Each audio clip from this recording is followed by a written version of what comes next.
உங்களை கொண்டு தொடங்கினதை நான் உங்களை கொண்டு செய்து முடிப்பேன் என்று கர்த்தர் வாக்கு கொடுக்கிறார்.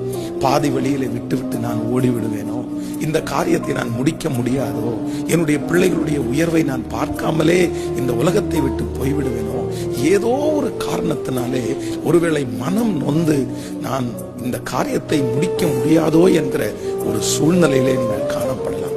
ஆனால் உன்னை கொண்டு நான் துவங்கினதை, உங்கள் கையிலே கொடுத்த அந்த காரியத்தை, எந்த பிரச்சனை வந்தாலும், எவ்வளவு போராட்டங்கள் வந்தாலும், எத்தனை பலவீனங்கள் வந்தாலும் ஆண்டவர் சொல்லுகிறார், நான் உங்களை கொண்டு செய்து முடிக்க வல்லவர். என் கையினாலே எத்தனையோ துவங்கினேன், எத்தனையோ தரிசனம் எனக்குள்ளே இருந்தது. ஆனால் இப்பொழுது நான் நினைக்கிறேன், இதெல்லாம் என்னால் முடிக்க முடியாது. நான் எப்படி முடிப்பேன்? என் சரீரம் அதற்கு பலன் இல்லை, என் மனதில் அதற்கு பலன் இல்லை, என் கையிலே பணம் இல்லை, எனக்கு நல்ல வேலை இல்லை. அன்னைக்கு எல்லாமே இருந்துச்சு, ஆனா இன்னைக்கு ஒன்றும் இல்லை. நான் எப்படி செய்து முடிப்பேன்? கர்த்தர் உங்களை பார்த்துதான் வாக்கு கொடுக்கிறார். பணத்தை பார்த்தல்ல, உங்களுடைய திறமையை பார்த்தல்ல, உங்கள்கிட்ட எவ்வளவு இருக்குது என்று பார்த்தல்ல. இந்த தரிசனத்தை கொடுத்தவர் கர்த்தர்.